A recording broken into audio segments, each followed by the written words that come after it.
نحمده ونصلي على رسوله الكريم اما بعد. یو طالب العلم تپوس کړی دی چې تعظیمی قیام د عالم دپاره د استاد دپاره دا جایز دی که ناجایز دی؟ موږ ته سکول کې بعضې ملګري دا وایي چې موږ د استادانو ته ودرېږو دا سټنډ چې کوو نو دا ناروا دی. نو ما ورته وویله چې دا ناروا دی نو بیا موږ خپلو اساتذو ته ولې ودرېږو؟ نو هغه ما ته دغه حدیث هم وویله چې نبی علیه صلات وسلام فرمایي چې ما ته تاسو داسې مه ودرېږئ لکه څنګه چې عجمو عادت ته یو بل ته ودرېږي. نو طالب العلم تپوس کوي چې د دې جواب به صحیح. مختصر د دې جواب داسې کوو چې قیام علماو دپاره یا د اهل فضل د خیر دپاره چې د دین دغه تعظیم وي پکې او د دیندارۍ د وجې نه د تقوا د وجې نه د علم د وجې نه چاته ودرېدل د جایز دي، دې کې څه منع نشته دی. او کوم روایت چې دغه ملګري پیش کړی دی نو اول خو صحیح دغه سندن صحیح نه دی، محدثینو علماء کرامو پې جرح کړی د ضعیف دی، او که صحیح ثابت هم شي بالفرض نو د هغې صحیح محمل به ولټو چې دغه حاجبو دا کم بادشاهان چې ورته ودرېږي یا د عمرا چې د خپلو لاندو کم مامورانو د حکم کوي په ودرېدو باندې نو دا د دنیا دپاره وي، د دنیا دپاره ودرېدل دي او دغه آمران پې خوشحالېږي. که څوک ورته ونه درېږي خفه کېږي پې، شکایت یې کوي، ګیلت یې کوي، هغه ته عتاب او عذاب ورکوي، تکلیف ورته ورکوي، بدې ردې ورته وایي. نو علما ته چې څوک ودرېږي او علماو ته کوم قیام کېږي نو خو داسې نه وي چې علماو ته ګینې قیام ونه شون دوی خفه کېږي او یا چې کوم دی دا خوښ ګڼي. او که څوک داسې وي چې په قیام نه کولو باندې بد ګڼي چې تا ته څوک ونه درېدو یا پې چاته امر کوي یا به د قیام کولو باندې خوشحالېږي نو دغه ته هم بیا ودرېدل ناروا دي. خو علما صلحا مشایخ داسې نه وي. نو قیام علماو ته د دین د وجې نه د دوی د علم د وجې نه د تقوا د وجې نه ودرېدل دا جایز دي. او دغه عجمو دا چې کوم قیام و نو دا د دنیا دپاره د دین دپاره نه و او دوی ته چې کومه دی نو بادشاهانو ته به څوک ونه درېدل، دوی به پې خفه کېدل، ګیله شکوه به یې کوله. نو دغه ناروا دي، حدیث کې د دغې قسمه قیام نه منع راغلی او په ثبوت باندې موږ سره ډېر شی دلایل دي. نو ما سره کتاب دی صحیح مسلم 2 نمبر جلد او صفحه ده 95. امام مسلم رحمت الله علیه دی کې هغه حدیث د سعد بن معاذ رضی الله تعالی عنه راوړي چې دی کله نبی علیه صلات وسلام مبارک ته راغی فاتاه علی حمار، دی په خر باندې نبی علیه السلام ته راغی. فلما دنا قریبا من المسجد، کله چې دی مسجد شریف ته رانږدې شولو قال رسول الله صلی الله علیه وسلم للانصار، رسول الله صلی الله علیه وسلم انصارو ته امر کوي قوموا الى سیدکم، ودرېږئ هغه خپل مشر ته، او خیرکم یا هغه خپل غوره انسان ته. نو دا حدیث شو چې نبی علیه صلات وسلام مبارک د سعد بن معاذ رضی الله تعالی عنه ته هغه ملګرو باندې د قیام دپاره امر کړی چې تاسو ورته ودرېږئ. اوس د حدیث نه موږ د ځان نه استدلال نه کوو چې یاره حدیث کې رالل د ځان نه دا خبره مو وکړله چې دلته کې نبی علیه السلام امر کړی دی سعد رضی الله ته چې تاسو ودرېږئ، بلکې دې حدیث کې چې کوم شراح حضرات دي د هغې اقوال به پیش کړو چې کوم مشهور شارحین دي، علما دي چې د دې حدیث معنا څه کوي. په دې مذکوره حدیث باندې امام نووي رحمت الله علیه شرح کوي او دی فرمایي چې وفيه اکرام الفضل وتلقيه بالقيام لهم. په دې حدیث کې دلیل دی دې خبر د پاره چې کوم اهل فضل خلق دي، علما دي، مشایخ دي، صلحا دي، نو دیو د فاره اکرامن ودرېدل او دوی سره ملاقات کول د قیام په ټیم کې ته قیام کول دا څه شی دي دا جایز دي. اذا اقبلوا هر کله چې دیو تا تراشي او مخامخ شي. هکذا احتج به جماهیر العلماء، او دغه رنګې په دې حدیث باندې کوم چې د معاذ رضی الله عنه د حدیث شو احتجاج قائم کړی دی جمهور علماء کرامو، او دلیل نیولې په دې حدیث باندې لاستحباب القيام، د فاره د دې چې قیام کول مستحب دي. نو د دې قیام د مستحب والی د فاره جمهور علماء کرامو دا حدیث د ځان لپاره دلیل ګرځولې، دا یوازې ما نه دی ګرځولې یا زموږ مشایخ او صلحاو یا زموږ علماء کرامو نه دی ګرځولې، بلکې جمهور علما او امت دا حدیث د دې مدعا د فاره دلیل ګرځولې چې استحباب چاته قیام کول یو عالم ته د علم د وجې نه دغه د فضل د شرافت د وجې نه دا مستحب دي. او بیا دې فرمایي قال القاضي وليس هذا من القيام المنهي عنه، او دا هغه قیام نه دی چې نبی علیه الصلاة والسلام ورته منع کړی، وانما ذاك في من يقومون عليه وجالس، ودا خو هغه قیام دی منهي عنه چې یو څوک ناسي او بادشاه او غیر چاپیره ته خلک ولاړي ويمثلون قياما طول جلوسه، او دیو چې کوم د تمثيل دغه د قول کوي هغه وګد ودرېدل. بیا امام نووي خپل فرمایي قلت القيام للقادم، ودرېدل د فاره د هغه چا چې هغه تا ته راشي من اهل الفضل مستحب، چې هغه د اهل فضل نه د اهل شرافت نه علماو نه صوفیو نه مشایخو نه هغه ته ودرېدل مستحب دي. وقد جاء فيه احاديث، د فرمایي امام نووي رحمت الله علیه چې دې کې ډېر احادیث راغلي ولم يصح في النهي عنه شيء صريح، او په نهي کې یو حدیث هم صریح نشته. کوم حدیثونه کې چې د قیام نه منع راغلي تاسو بچاته نه ودرېږئ، نو هغه ټول احادیثو کې دی وی یو حدیث هم صحیح نشته چې صریح وي. وقد جمعت كل ذلك مع كلام العلماء عليه، د فرمای چې دغه حدیثونه ما ټول راوړي دي او چې څومره علماء پای باندې کلام کړي او خبرې کړي مې ټول جمع کړي په جزء، په یو جزء کې چې هغه ته ویل کېږي کتاب القيام للنووي، ته په جدا مستقل کتاب لیکل دی او هغه حدیث ټول راوړي چې هغه منهي عنه په نهي وارد دي، دای هغه سندن جرح او تعدیل کړي دي چې دغه مجروح دي او ضعیف احادیث دي. کوم علماء ته په منه کې استدلال کړي، هغه منه استدلال ول علماء ته جوابونه هم کړي دي او خو په دغه کتاب کې ډیر زیاته خواري کړي ده. او د فرمایي واجبت فيه عما توهم المنهي عنه، او کم څه چې چا د نهي کې توهم چا کړی دی او د نهي باره کې کوم حدیث راغلی دی نه توهم راغلی وي، د هغې مې جوابونه کړي والله اعلم، او پوره کتاب یې په دې خبره باندې لیکلی دی. نو دا حدیث شو او په دې باندې استدلال امام نووي رحمت الله علیه وکړو او ویې ویل چې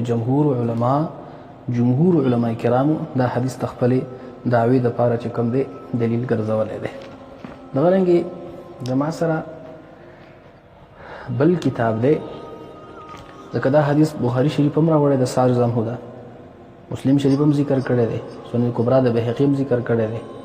ترمذي شریف هم ذکر کړی، مشکات شریف هم ذکر کړی، ډېر کتب الحدیث ذکر کړی. نو ابن حجر رحمت الله علیه هم په فتح الباری کې دا حدیث راوړی دی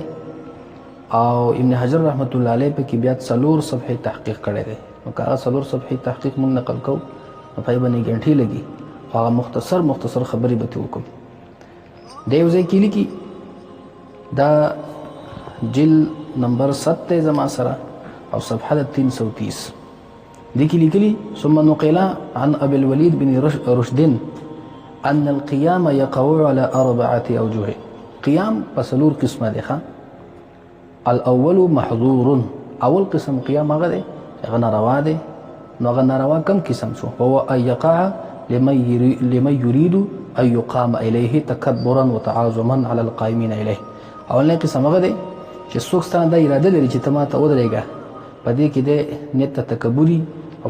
چا باندې ځان غټ ثابتولي په قائمینو باندې. نو چې څوک د اراده لري چې ماته خامخا سړی ودرېږي، ما تاسو ته اول کې عرض وکړو چې داسې قیام دا ناروا دی. والثاني مکروه، دویم قسم هغه ودرېدل دي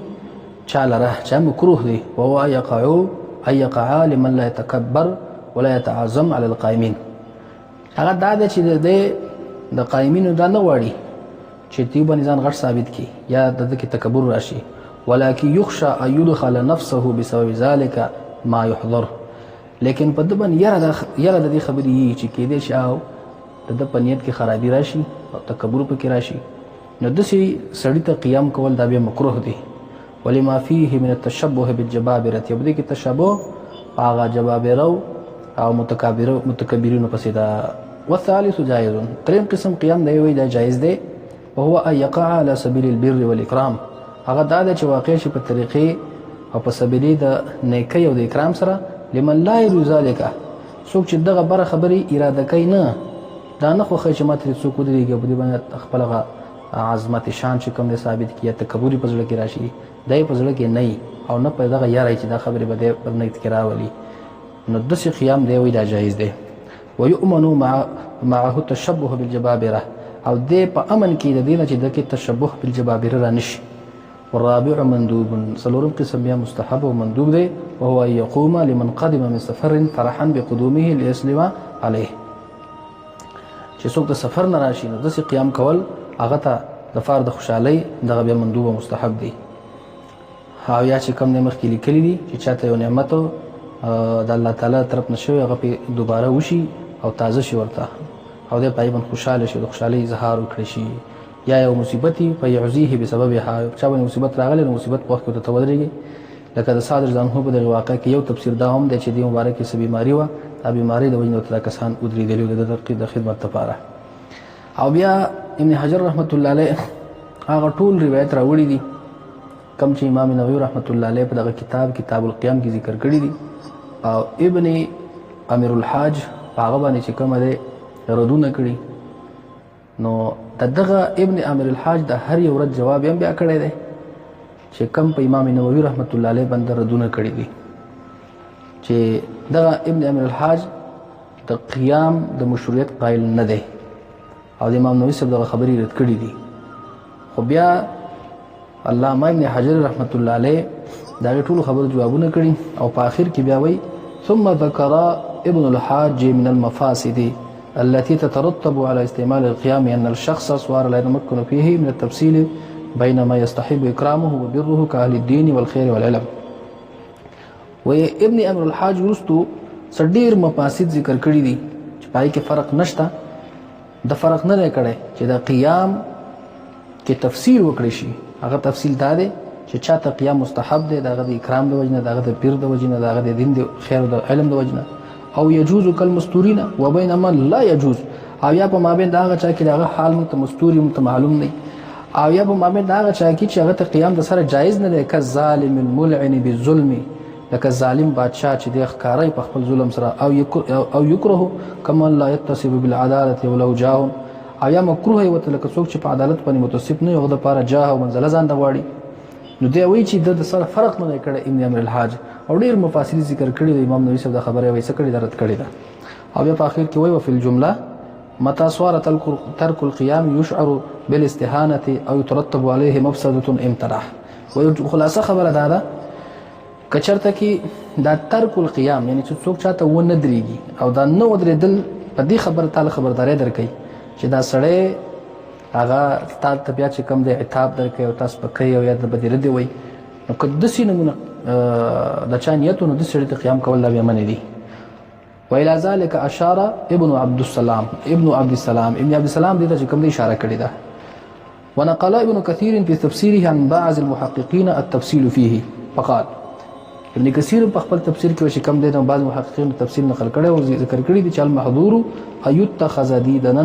كعاده الاعاجم كما دل عليه حديث انس. دا حدیث انس په دلیل دی او ترمذی کې ذکر شوی دی په حواله د مشکات شریف او میقات شریف په ذکر کوم چې هغه نبی اسلام منع کړو تاسو ما ته مو درېږي لکه څنګه چې عجمیان یو بل ته ودرېږي.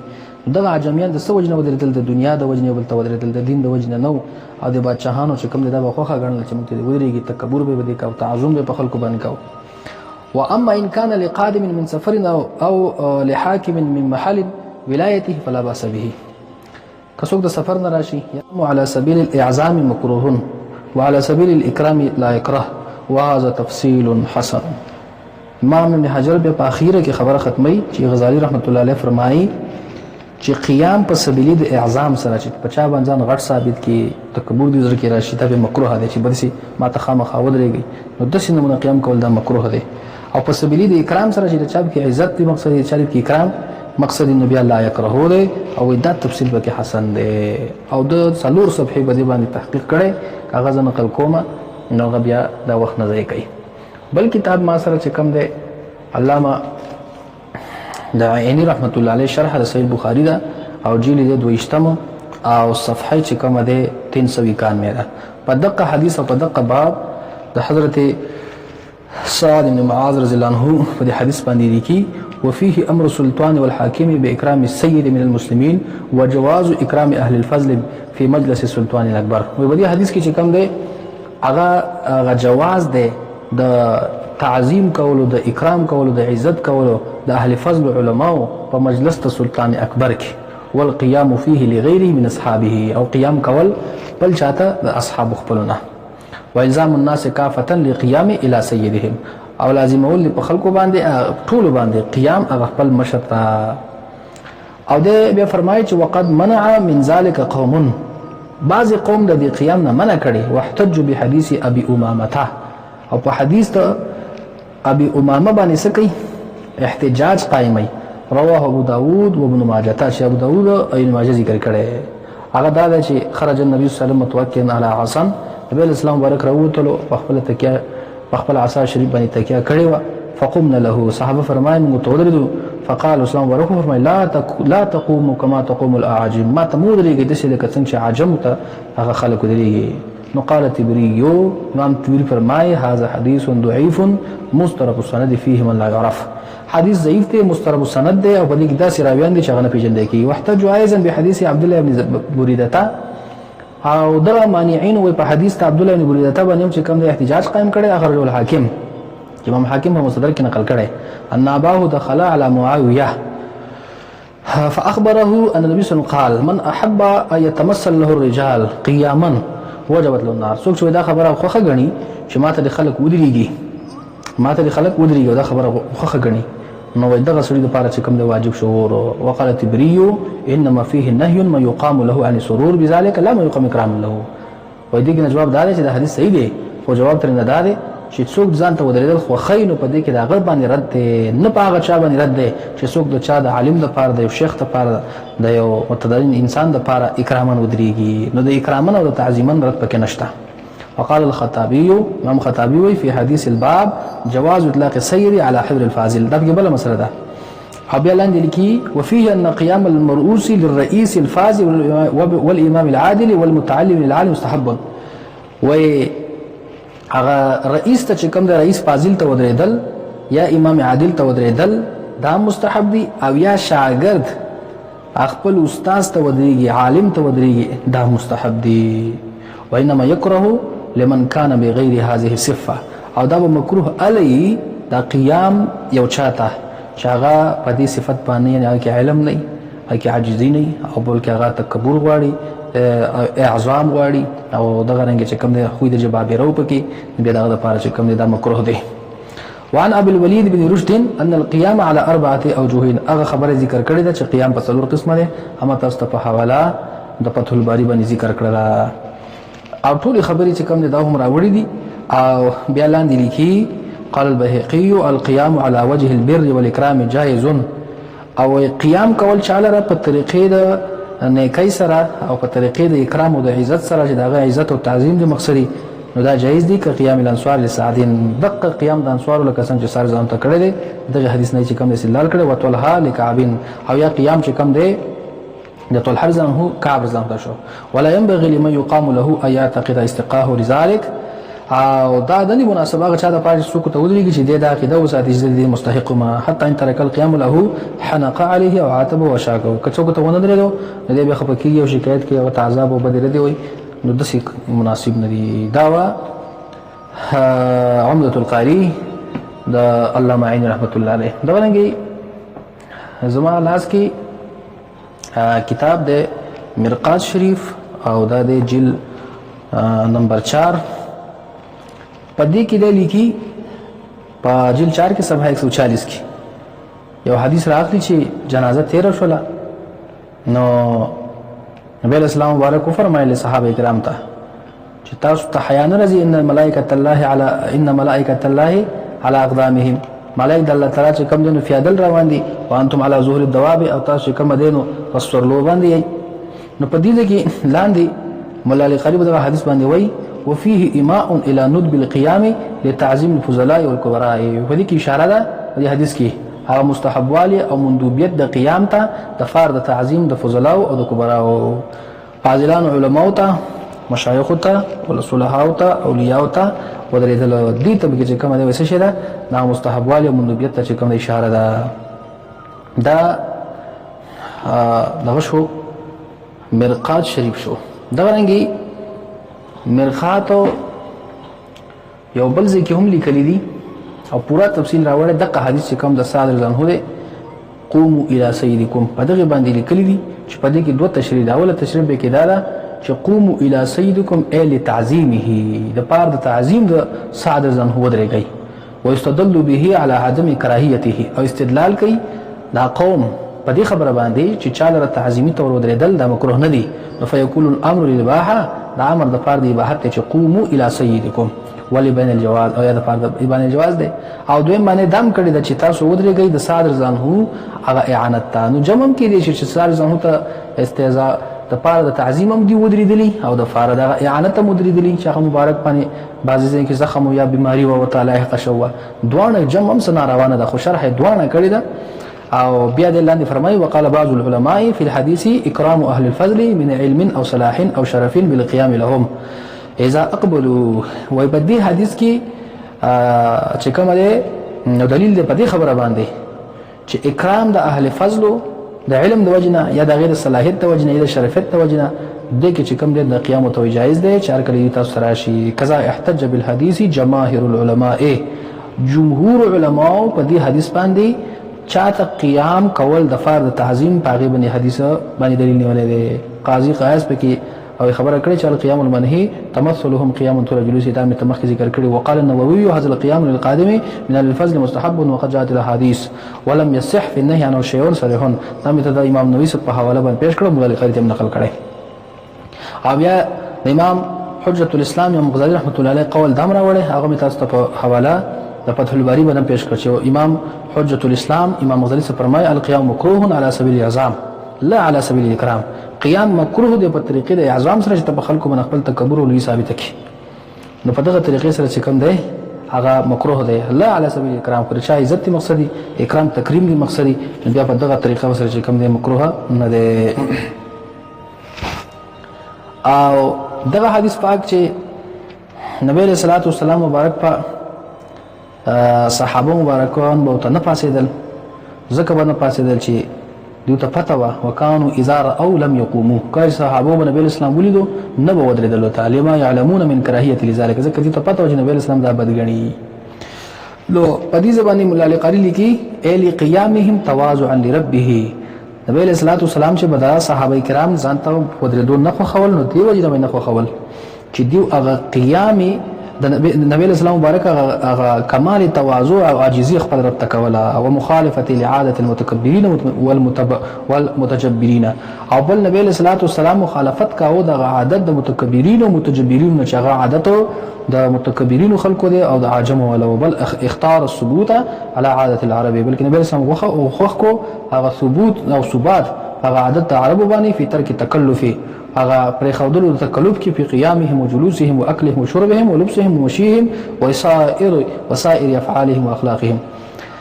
نبی اسلام هغه ترک تکلف کو په قیام کې په جلوس کې په اکل او شرب کې دغه رنګ په غسلو کې په مشیه پتلو کې او په ټول افعال او اخلاقو کې او دغه روایت کړی شوی دی چې مبارک فرمایي انا واتقياء امتي براء من التکلف ز او زماغه اتقیاء د امت هغه بری دي تکلف نه اندی کې تکلف نه